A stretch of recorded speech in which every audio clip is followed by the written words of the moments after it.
హనుమంతుడు ఎంత గొప్పవాడైనా తనను తాను శ్రీరామునికి అర్పించుకున్న గొప్ప భక్తుడు. తన చుట్టూ ఉన్న వాళ్ళకి సహాయం చేసే గొప్ప గుణం హనుమంతునిలో ఉంది.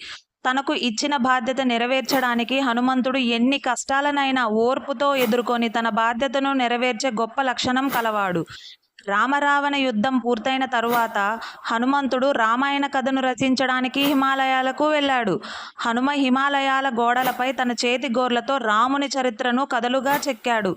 అదే సమయంలో మహర్షి వాల్మీకి రామాయణాన్ని రచించాడు. రెండూ రామాయణ కథలు పూర్తయిన తరువాత హనుమంతుని రామాయణం తన రామాయణం కన్నా బాగుందని మహర్షి వాల్మీకి కలత చెందాడు. ఈ విషయం తెలుసుకున్న హనుమంతుడు తన చేతి రామాయణాన్ని విరమించుకున్నాడు. అంత గొప్ప వ్యక్తిత్వం హనుమంతునిది. జీవిత కాలంలో చేసిన అసంఖ్యాక త్యాగాలలో ఈ త్యాగం కూడా ఒకటిగా నిలిచినది. జై శ్రీరామ్.